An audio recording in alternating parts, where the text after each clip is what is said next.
Welcome to this edition of Morgan the Ask For podcast. I'm Ryan Morgan with Trevor Voss. As always, thanks again for tuning in. Thank you to Steve Shetler Media, all the sponsors there, DB Landscaping, Home Plate, Sporting Goods, or Sports Cards, and then, just everybody that listens to us and everybody that watches us. It is, we're not a huge thousands of downloads an episode or anything, but it is kind of interesting just to see. You go look at Facebook on Steve's thing, and there might be 950 people that watched it. Now, I have no idea if they watched 5 seconds of it or all 15 minutes or so, but we do appreciate everybody that does tune in and pay any attention to us at all. We have fun doing this, and I hope you get some enjoyment out of this as well.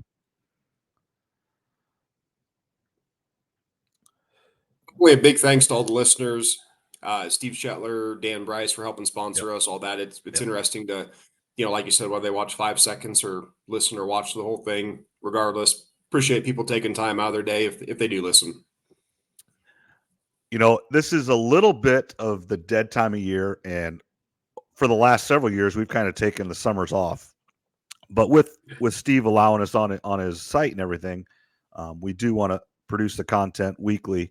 And just for everybody to know, when you do listen to this on Thursday, we are recording this on Monday, June 3rd. So if something would happen, we're going to try to make this a little bit evergreen, as they say, to kind of make it. But because really the number one topic is going to be the Caitlin Clark. I'm going to call it an incident and a situation going on in the NBA, because it's not just what happened. It's ongoing, and they're going to have to make some decisions or come out and publicly say some things. They've got a potential nightmare on their hands. We've talked about this. I've watched almost every Fever game except for if I've been doing something. But if I'm at home and I'm not doing anything, I try to watch the game. I'm not, I even watched it on my phone. I can't remember where I was at. I was even watching on my phone a little bit the other day. I was not able to watch this weekend's games. I was in Des Moines all weekend with my son Tyler playing baseball. So the Sunday game where she went 1 of 10, I did not see any of.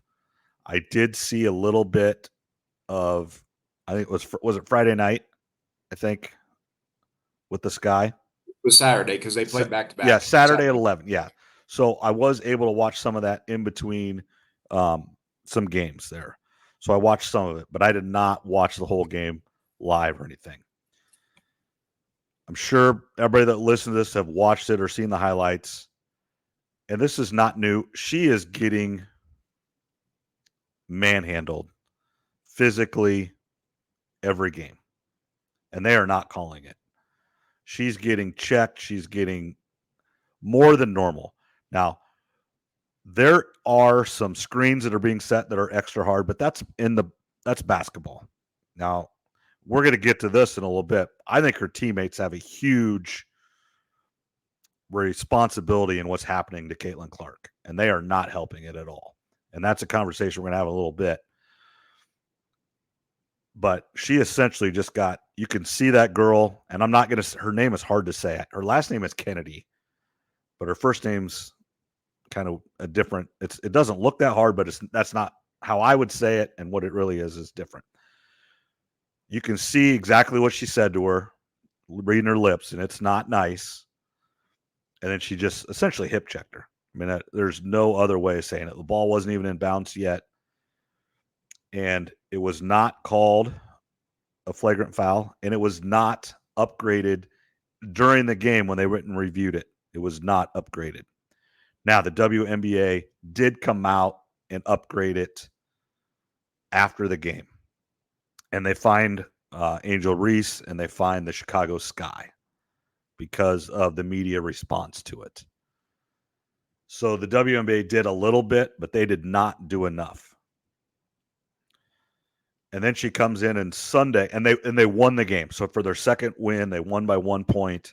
So they're feeling good. And then Sunday, they go play the Liberty, one of the best teams in the league, and get beat by 40 or 50. Worst game of Caitlin Clark's probably career ever. 1 of 10. She is mentally and physically done right now.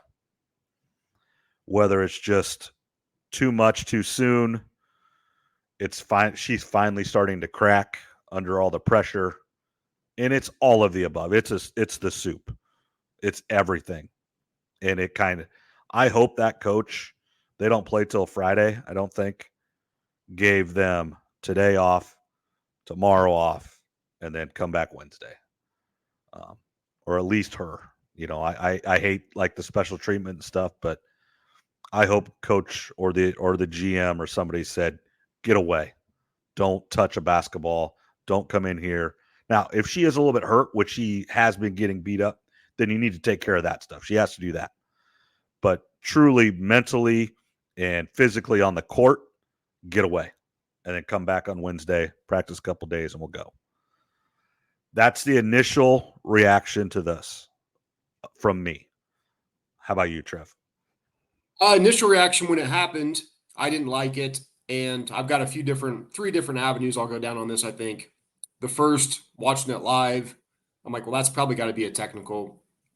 And when you watch the replay, you combine the shove and then what she said. We won't say on here, we'll keep it clean, but anybody that saw it, we know what she yelled. And there was a ref within 5 or 10 feet. So the ref had to hear it. I mean, come on. It should have been a technical in the real time. That's probably my biggest problem. Now I see a lot of people saying she should be suspended or thrown out of the league. That's way too far. And I'm sort of talking out of both ends of my mouth here because I did say multiple times how the WNBA does have to protect Caitlin Clark to an extent. And this is probably the line about as far as you want to see things go. But I will say this, every sports show today, they led with this incident, or it was one of their main 2 or 3 topics. First of all, Monday sports shows are left for football, whether it be the NFL or college, some NBA, an occasional MLB story, or some sort of controversy. That's what Monday leads are about. Not WNBA. So, in a way, this sort of reminds me of the Angel Reese incident in the national championship game, where this is actually one of the bigger moments for women's sports. We don't want Caitlin Clark getting pushed from behind. I've said that. That's not good, but it's drawing a lot of attention to the league. And again, this girl, I don't think she should be suspended or thrown out of the league. That's way too far. We've seen way worse than this in the NBA. You grew up with seeing some of the 80s and 90s basketball. I did a little bit, especially with Jordan's Bulls. And all people tell me about how great it was back then, back when men were men, the bad boys of the Detroit Pistons, all those guys. And I think one of the things that we're not used to seeing is women doing this to each other. When the guys do it, it's okay, and it's we romanticize about it, but when the women do it, it's not. And I almost wonder if there's a little bit of that going on. Remember, this is practice, of course, but Michael Jordan punched a teammate a couple years ago. Draymond Green punched a teammate in practice. I think it was Thomas Jones, one of the really underrated running backs of the league, punched Geno Smith back on the Jets, broke Geno Smith's jaw. So this wasn't over the top, in my opinion. Does the NBA have a problem? Like you said, yeah, potentially a little bit. It needs to be addressed, but some of this going back and forth, a little bit of chippiness, it gets headlines. So that's the silver lining in it, I guess you could say. And I 100% agree with you. We are not used to the women's side of this. And for being a Monday, you're 100% right. Usually it's football. We're outside of football right now. There was no basketball. There was no NBA playoffs because both series were done early. And there was only one hockey game. So it was the WNBA's weekend to shine. And it did shine, but maybe for the wrong reasons. But sometimes any publicity is good publicity. It doesn't have to be good publicity. And then also, we've came from 1993 or about 1990 to 93 with the end of the Bad Boys to now, basketball has changed. They do not play physical in the NBA. And that's honestly, there's some, you watch it's not physical anymore. They let them do whatever they want. They score, the Pacers average 125 points a game. That's just how they play. And that's how the rules govern it. They don't call travel. They don't call anything. It's all offensive, And it's for check. more I mean, points. just Yep, they don't call it. And the NFL is the same way. Every rule change is to help the offense. They do not help the defense at all in any rule changes in any sport anymore. Baseball, they don't want the 1-0 games. That's a great game. I love a 1-0 baseball game, but they don't want that. They want the home run. They want the Sports Center highlight. That's just what it is in today's sports. And I think what's a little bit of this is just the WNBA. I think it's always been more physical, but what's happening is myself, you, and millions of others, this is the first time we're tuning in and truly concentrating on the WNBA. And so we're like, what is going on? And people that have watched it are saying, well, this is what it's always been. And so I think that is some of the issue where we're used to the physicalness of sport has gotten out. I mean, you think of a Ronnie Lott.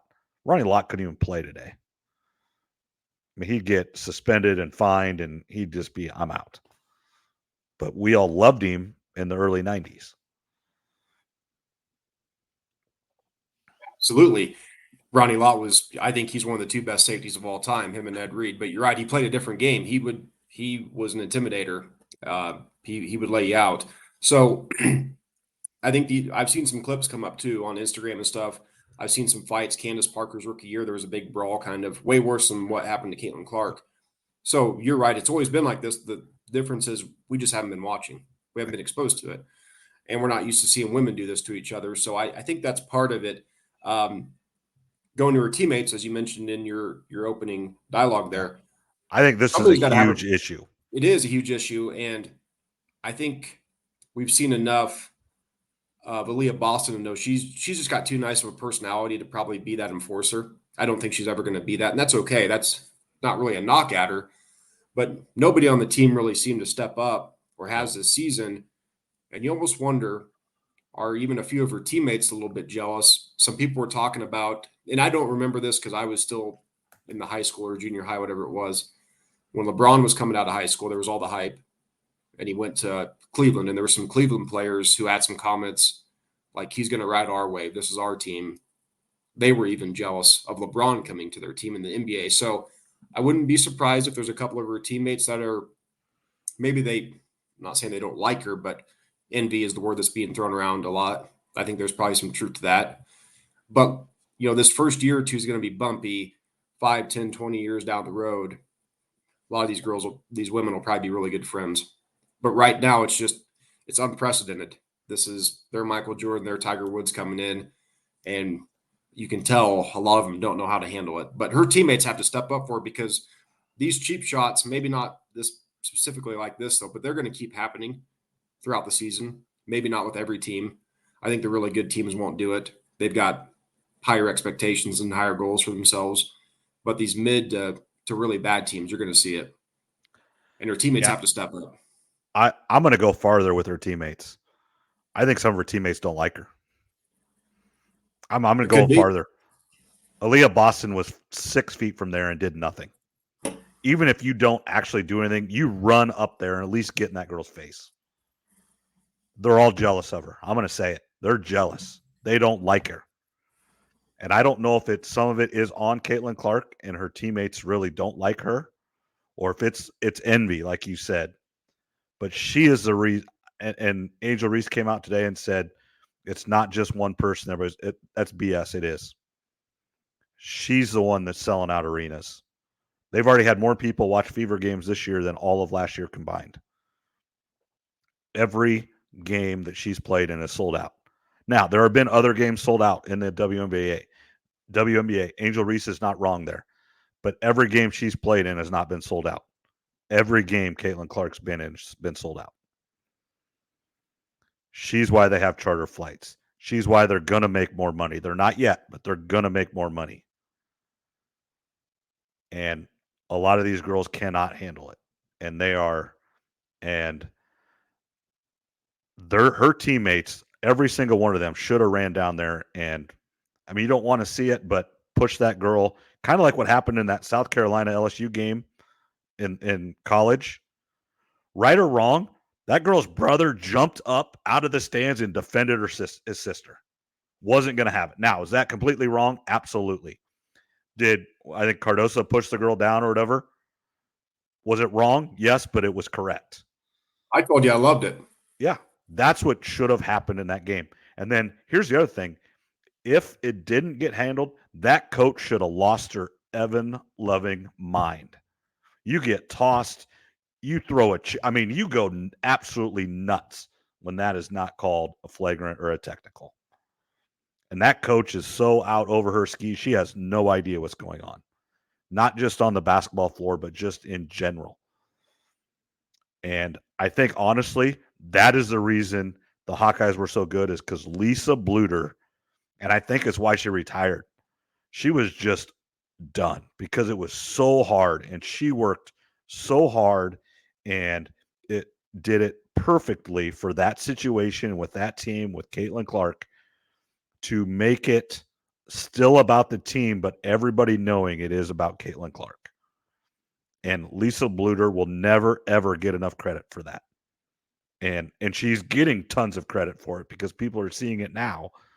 But you cannot give her enough credit for what she did to help the Iowa Hawkeye basketball team and Caitlin Clark in particular. And the Indiana Fever as an organization is failing Caitlin Clark. And in turn, the WNBA right now is failing Caitlin Clark. And that is your golden goose. Should she get favorable calls as a rookie? Probably not. But it's better for the league if she scores 30 a night. And ironically, everybody's talking it, the girl that pushed her said, what does she bring to the league, or what does she bring except for 3-point shooting? She was just named Rookie of the Month. She's averaging 17.5 points a game, 5 rebounds, 6 assists. It's not 32 points a game like she did at Iowa, and no one expected that. I didn't. She's a rookie in a higher league. But somebody's got to step up for her. And the Indiana Fever as an organization is failing her right now. And the WNBA needs to publicly, like in a statement, the commissioner needs to come out and say, this is going to stop right now. Or at least send a memo to every team. I heard this today. Just think if Wembanyama came in this year to the league and this was happening to him. You don't think the commissioner would come out and say, knock it off? Absolutely, he would. Adam Silver he's a weird looking dude, just doesn't look like a WNBA commissioner, but he is a player's guy, and he will do everything he can to help his players out. And I think the WNBA needs to do something in a hurry. Like a point about Lisa Bluter, she handled more than we probably will ever know. Yep. And we'll get into Chrissy's sides here in a little bit because I know I had mentioned that. But yeah, the WNBA, a lot of people mentioned today too, and I kind of knew this, but I didn't know the full stats, where the Indiana Fever played 11 games in 20 days. Yeah. The Las Vegas Aces played 6 in 20 days. Right. I mean, I understand they wanted to get the Caitlin Clark on TV, but first of all, you're putting her on TV more than anyone. No rest. The coach said, and like I said, we'll get into the coach here in a little bit. They haven't had one practice in almost 3 weeks. Yeah, because they've been traveling all of. You can't push them that hard. Mm-mm. And that's where the WNBA messed up. Not only did you give them all these games, you give them the toughest schedule imaginable. And you're putting them against good teams. Right. So you didn't really do a good job there. And there is no excuse for it. You had over a year to know that she was probably going to come out, and you had time to adjust the schedule. If she didn't come out this year, she was coming out next year at worst. So there was time to plan for this. And like I told you last episode, it felt like they're dropping the ball a little bit as a league here because it's their golden ticket. When you got a winning lottery ticket, don't wait to cash it in because you might lose it, right? You go cash that sucker in right away and get your money. And I don't know enough about the history of the WNBA, but yeah, going back to her teammates, they're going to have to start standing up for her, or some of them are. You've seen all the former NBA players come out, or even current ones talking about it. Like that wouldn't fly. No. Not that I'm a great athlete, but if I see one of my teammates getting shoved like that, I'm going up and shoving that player from behind. I don't care, cheap shot, whatever it is, twice as hard. Yeah, Like the we're last going player at on the it. bench needs to go. I mean, I really don't like saying this, but she needed to go punch that girl and take the suspension and let Caitlin Clark pay it, or the Indiana Fever needed to pay it for her. Mhm. Need to take one for the team. Like I said, if the team didn't, the coach needed to. She needed to lose her Evan Levin mind out there, just on those refs and on the. I mean, just go straight over to the sky and just tell them, Bobby Knight it. And let's get into the coach now because that was one of the talking points. And then I want to get into the teammates' performance after the coach. I know I didn't have that written down for you, but Okay. let's talk about the coach. And you're probably right. She probably is in over her skis here. Everybody's saying she needs to get fired, and I'm fully aware and I fully understand she might not be the right coach long term.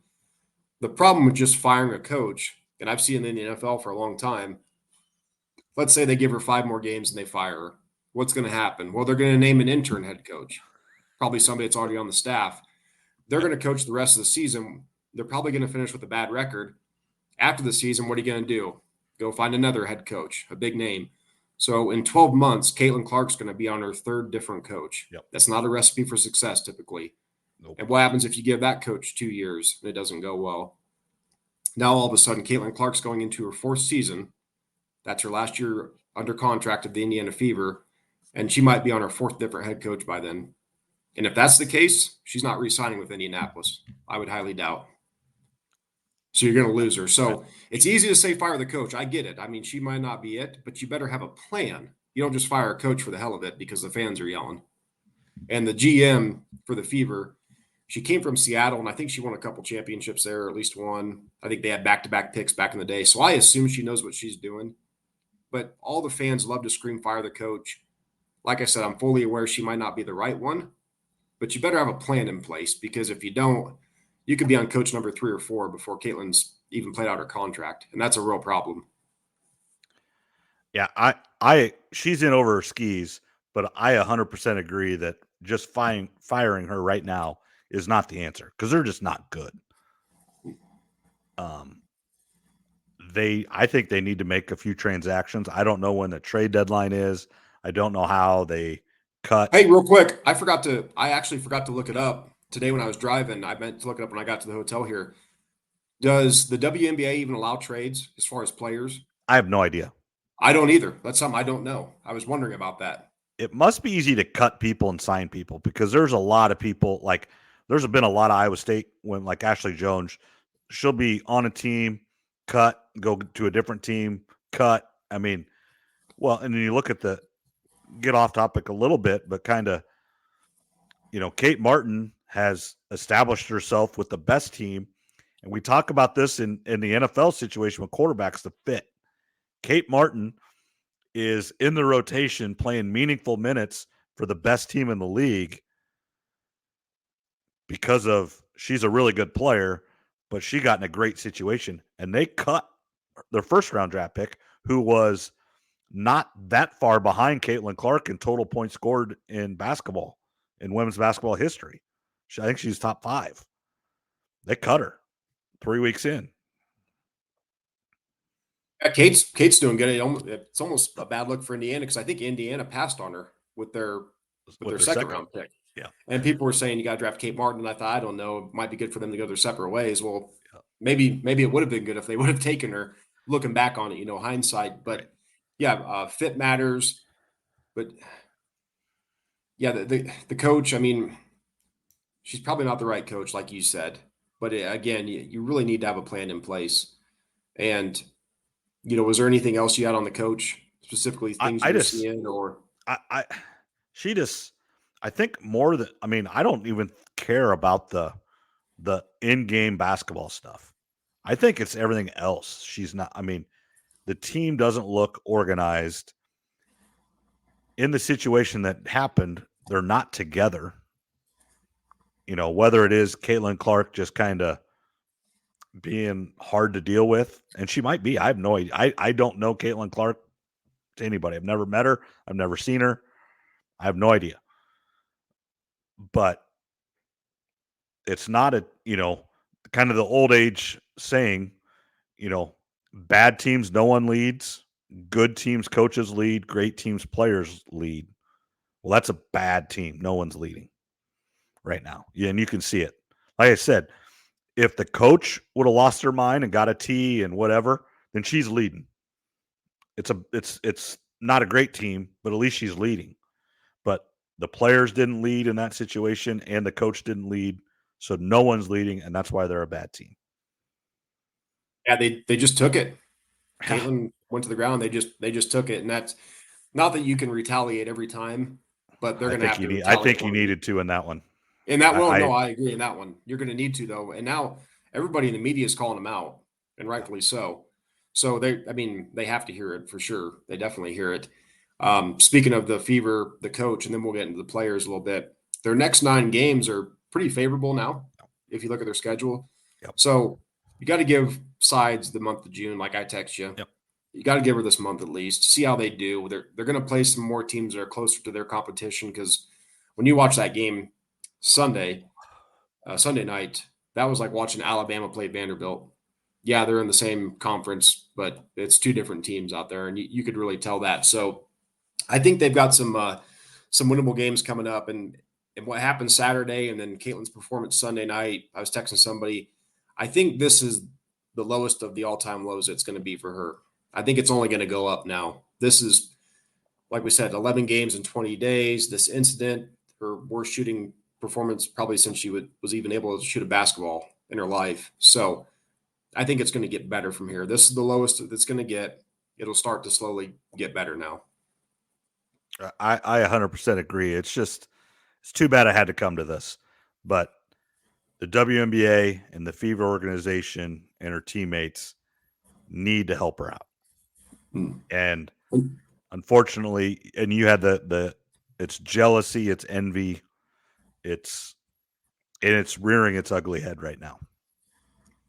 It is, and let's talk about her teammates' just performance on the court playing basketball. And Caitlin's actually, she hasn't shot the ball real well herself either. So no, she's shooting like 30%. So, and that's she's not like, totally. Yeah, we have to, if we're going to criticize them, we have to criticize her too from just a pure basketball performance. But one thing I've noticed, a couple things. Some of these girls, I'm talking wide open. I'm not talking when they're heavily contested, and they get a wide open 3 or a wide open shot anywhere, they're lucky to hit the rim. I'm talking air balls and bricks.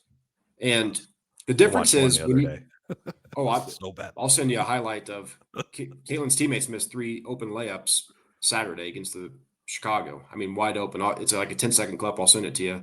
It's kind of funny, but they miss wide open shots. And the difference is when the women at Iowa, Kate Martin, Gabby, Sydney, McCabe off the bench, when they had an open look, you expected the ball to go through the hoop. When I watch these girls shoot the ball now, I was texting someone this yesterday. I said, I just hope they hit the rim. Just get a piece of the rim. I mean, these shots are god awful.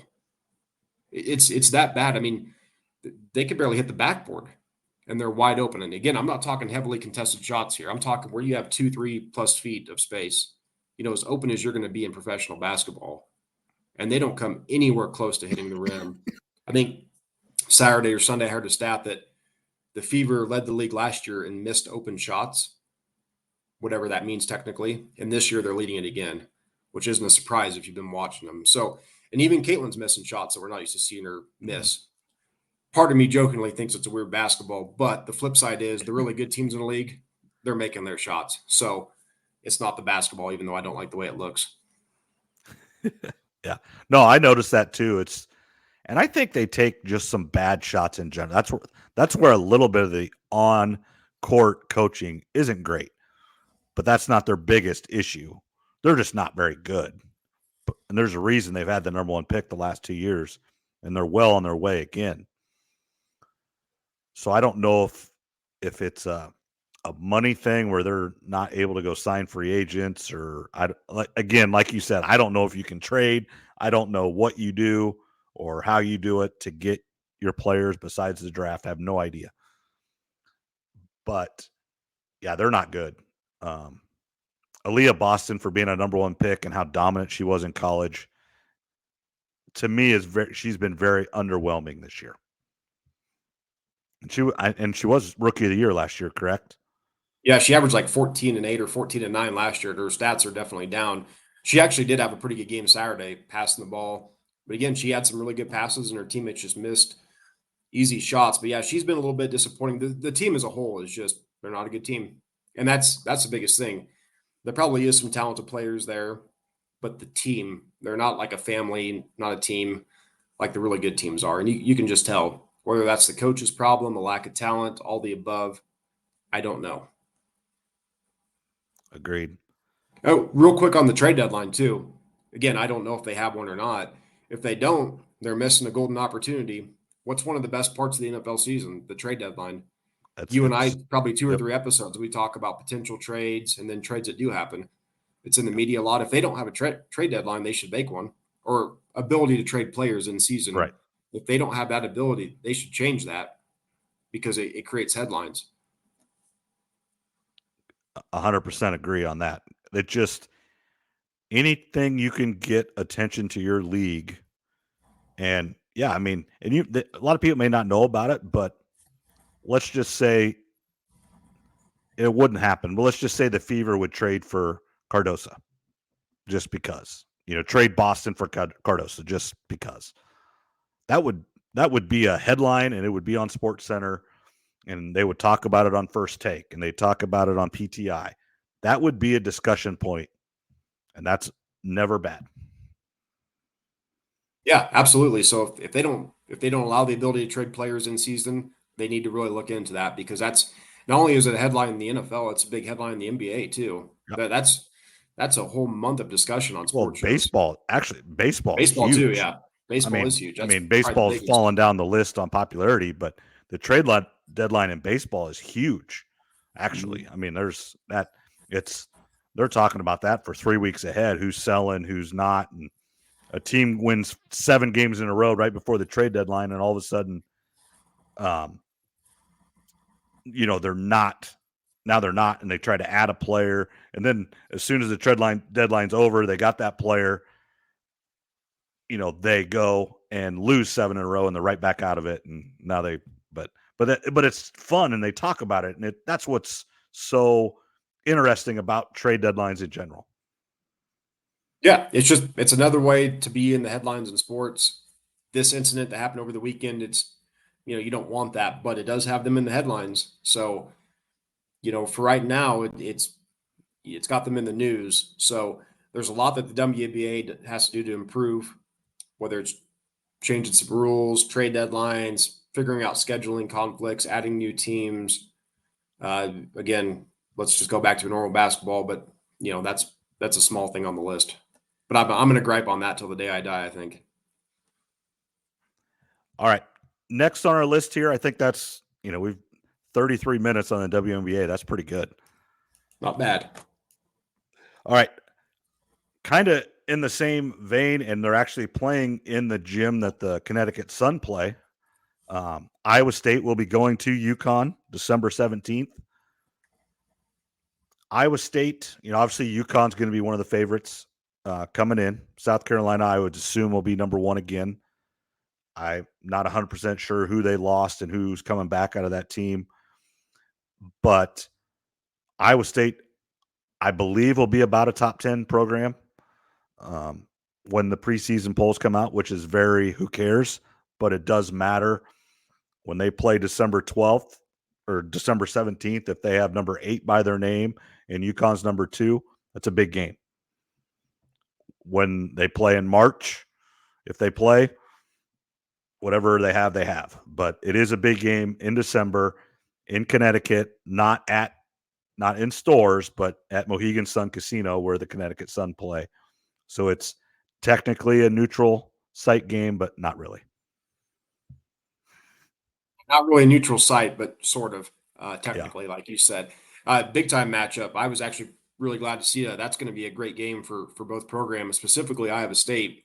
As we've talked about a few times on here, they should be around the top 10 team going into the season or as the season goes with their returning starters. Obviously, UConn has Paige Beckers, and UConn's always a dominant force. We know that on the women's side, and now obviously in the men's side too. That should be a great matchup. And you said December 17th, right? Yep. Do you know? You may have already said it, I may have missed it. Do you know what day that is? What time yet? Have they announced it?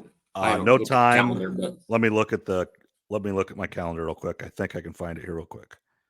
that's awesome, especially for Iowa State. That's going to be great exposure there. Iowa State, It's a Tuesday night. Tuesday. So So should be ESPN. I mean, I'm assuming that's a 7:00 ESPN game. Yep. That Should would be be. my assumption. I don't know that, but there's not going to be a lot of big time men's games at that time because most of the big men's games are right around Thanksgiving. And that December 17th, that's kind of finals week. That's where everybody's off or they're playing all those bye games right now. Because if you get, they're going to have the Christmas week about off. And then right after that, everyone starts their conference games now because they've got to play them early because now they're all playing 20 conference games because their leagues are 16 or 18 teams now. Is that before the college football playoff starts? I don't have Yes, the the football playoffs start on my birthday, the 20th, and then the 21st. Because the 21st is I think there's one or two playoff games on the 20th, which is a Friday, and then there's 2 or 3 again on Saturday, and that's going to be the big deal is the playoff games versus the NFL on that Saturday, the 21st. Is who's going to win? They should who's at going to least win that those? should be a standalone game then, like you said on ESPN Right. or whatever. Yeah, I'm assuming that's ESPN. That'll be Rebecca Lobo and Ryan Sukoko, or however you say his last name. It'll be Holly Rowe on sideline. I mean, I would assume that's going to be as big a game as you could get that night. Yeah, I like those announcers, by the way, just randomly. Right. Like, I got to know them a lot watching Iowa the past couple of years, and then they do some of the WNBA now and stuff. So I think that's a good team, but you're right. It should be them, I would assume, for that one. Yeah, Rebecca Lobo is great, and she's close to my age. She might be a little older than I am. And, she's the one that kind of started Connecticut's run and then it's just continued from there. And she's one that she had an okay WNBA career, but she wasn't phenomenal. And she was all everything in college. But she didn't have a phenomenal career in the WNBA, and that just shows how hard it is. Yeah, for sure. Like I said, they do a really good job. So I hope they're the ones calling the game because they're my favorite to listen to that I've found so far, at least. All right, and then kind of next was the Chicago Bears will be on Hard Knocks. It was almost a no-brainer because there was only like 3 or 4 teams that they could choose from. That it's not that they could, but like they could not say no because you can't be a first-year head coach. There's just several parameters. You couldn't have been on it already. Be on there twice in like 5 years or something. Yeah, it was the Bears and 2 others are the only teams that couldn't say no. And then with the Bears having essentially the number 1 pick the last 2 years, and relatively new coach, relatively new GM, trying to get back to winning, and the division being, I think, a little bit open. I mean, Detroit looks good. Minnesota's back down, I believe. You never know if Jordan Love is going to play like he did or if it was a 1-year deal. And anytime you have the number 1 pick, and it'll be interesting to see how it goes. So it was a no-brainer. I know you kind of said, is it as big a deal as it used to be? I used to watch like the first couple seasons of Hard Knocks. I watched every episode. I haven't watched it for years. It was probably, it's kind of funny. Kevin Durande, who actually is the hospital administrator here in Oskaloosa now. He's from Pella, played at Iowa State, was a training camp. He wasn't drafted, but a training camp invitee for the Cowboys, 2004, 2003. And I remember him getting taped to the goalpost on it, when there was, and that was kind of one of my lasting memories of Hard Knocks because I knew him. That was the only thing. And so that was one of the last times I watched it. And that was 20 years ago. Yeah, it's definitely the crowd that watches it has changed. When I text you that, I meant, I was listening to the guy I told you about, John Middlecoff, who used to be a scout. His point is for the teams, it's not as big a deal as it used to be back in the early 2000s when you were watching, when I was. These teams weren't used to having cameras around. The players weren't. It was definitely a nuisance. Now all these teams have their own social media Oh, team, and they yep. all, like the Lions, for instance, and all the teams do this. You can get on YouTube, and every team has like these 20, 30, 40 minute YouTube videos of the offseason of the draft. The Lions Yep. is called the Lions Den, the Den as they call it. Yeah. And so Iowa State has it. yeah, I mean, all these teams have it. So it's not as big of a deal as a distraction, is I guess what I was trying to say, as it used to be. And Caleb Williams he's been a star for quite a while. I don't think it's going to bother him, but I am going to watch though. I always watch every year. Some years are better than others, but I definitely am going to tune in just to see Caleb. And I'm excited for the Bears. And as you mentioned, when you started talking about this, I think we might look up a year or two from now, and the NFC North is the toughest division by far in football, because I think Jordan Love is going to continue to be really good, or maybe even elite. I expect Caleb to be a very good elite quarterback. I like Jared Goff. I think he's a top 10 guy. Yep. And then, this is a lot of ifs, of course, but imagine if J.J. McCarthy hits in Minnesota. Right. You got to have That's four legit four. quarterbacks That's in this four conference. really good quarterbacks. Now, the odds, not all four are going to continue to do that, but I think Goff is not going anywhere. Obviously, he just signed a contract. Love looks really promising.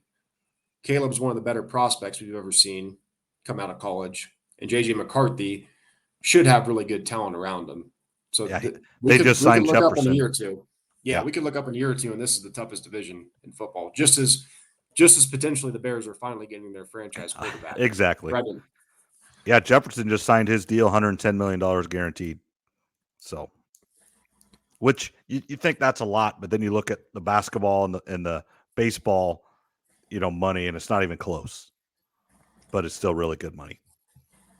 Yeah, it's a lot. I normally probably wouldn't pay that for a receiver, but when you've got Sam Darnold on a cheap 1 year deal and you've got JJ McCarthy on the rookie deal, you can take the risk of doing this on a 4 year contract, right, with Jefferson. So if I had a different type of quarterback, I probably wouldn't want to do this. But in this situation, I think it's smart for the Vikings. Yeah, they're not spending money right now on a quarterback. And when and if they do, then they're going to have to make a decision, quarterback or Jefferson.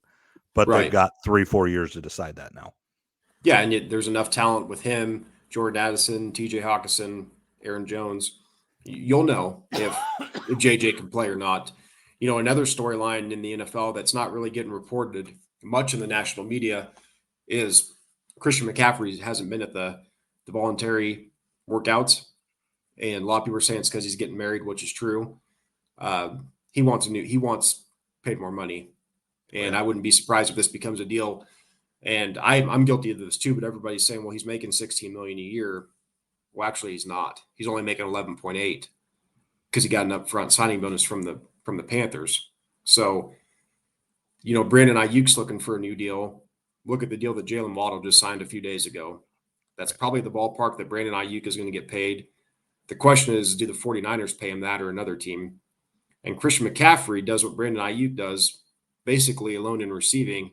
Oh, and on top of that, Christian McCaffrey runs for 1,000+ yards and like 10+ touchdowns. So he probably wants to get paid closer to 17 or 20 million this year compared to 11.8, I think it is. Yeah, McCaffrey's kind of one of those guys right now where obviously running backs aren't paid very well, but he's kind of demanding what receivers get paid because he's kind of a receiver, but yet does the running too. So he wants closer to that receiver money than he does running back money.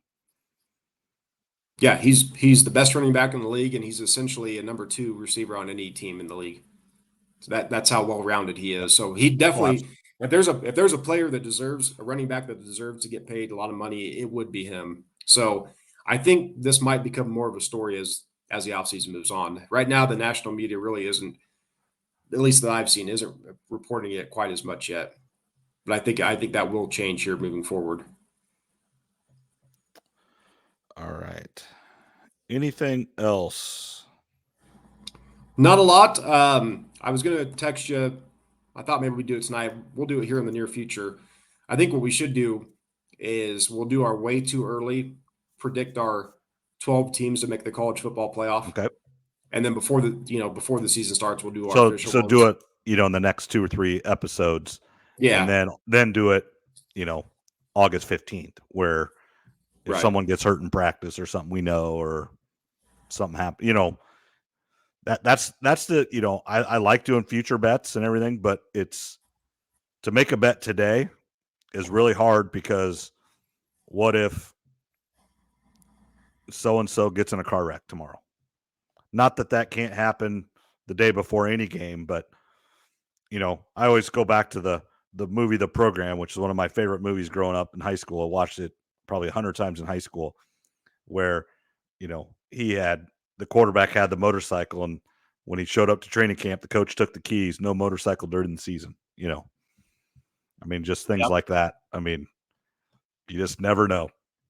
No, you don't. And that stuff does happen. So we'll do our way too early ones soon, and then we'll do our official. But one future bet I did want to run by you, and we didn't do it last episode. I'm always looking for those futures and those values. And with college football, I think Alabama to win the national title at 14-1 is a value pick. Oh, absolutely, it is. I mean, They returned their quarterback, and they were a few plays away from making the title game last year. Now I know Saban's not there, but they bring in a winning coach. right, and I think a and I 14 to don't 1 is think things are pretty going to change. It's one of those. In 3 years, it might be a completely different culture, good. but this next year, for sure not. Those players are still going to, like, I'm just going to say, I'm going to use the quarterback. The quarterback's going to run it the same way he's been running it. And Kalen DeBoer would be crazy to change it right now. These guys know how to play. Like you said, they were plays away from playing Washington, to be in the whole shebang and win it. Yeah, you don't want to change a whole lot. That culture is set. You're there to tweak it. There's things that he wants to do a little differently, and that's fine. But you're not going in there and changing everything day one, because one, he's relatively young to be in that position. He's not a young man, but younger head coach that hasn't been a Power 5 coach super long. And he's there and he's going to learn. I don't know all his coaches. I don't know how many he kept from Nick Saban. I have no idea on that. But there's a culture and there's a standard set there. And Nick Saban is still right down the hallway. That when he walks around, those players are, even if it's allowed by Kalen DeBoer, if those guys are walking around the building and Saban's walking around the building and they're doing something that he doesn't like, I cannot picture Saban walking by and allowing that stuff to happen. I just can't. Probably just have to look at them and they'll know. Right. He probably doesn't have Exactly. to Yeah. say anything. No, Just give them a absolutely. look. Yeah. So I think Alabama's actually going to be, I think they're an underrated team, which sounds weird to say. But these first couple of years, it's still a lot of Nick Saban's culture, players. Kalen DeBoer just has to come in and basically, don't wreck the car, as they say. Right. It's everything set up for you. Not to take anything away from him, but these first 2 to 3 seasons, if he wins, he won't get any of the credit. And of course, if he loses, he'll take all the blame. But I think at 14-1, they're an undervalued bet. Then one last thing, just something to think about for our next episode when we do this. I see a lot of people picking Ohio State to win the national title or playing it. And they have a really good roster. Actually, they should run the ball more this year than they have probably the past 4 or 5, because they've got some really good running backs, potential first rounder, but we don't know who their quarterback is. Yep. And that does matter. The guy that's in the driver's seat is the guy that left K-State to go there, who was going to get beat out by the guy that's still at K-State. So Will Howard is the guy that went to Ohio State.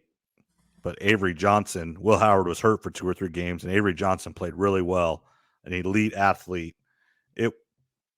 Will Howard might not have started at K-State, but he might start at Ohio State.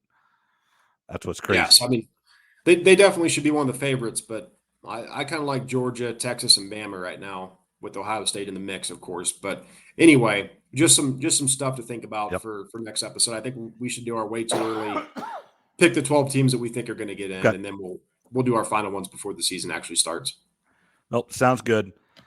All right. Thanks, Trev. And again, for those of you that, kind of listen, this is a Monday night, not a Wednesday night. So if you are, you're used to seeing this on a Thursday morning or whatever, it will be out a little bit early this week. And it is Monday night. So if something happens Tuesday or Wednesday, obviously this episode will not cover it. So again, thanks everybody for tuning in and watching and listening.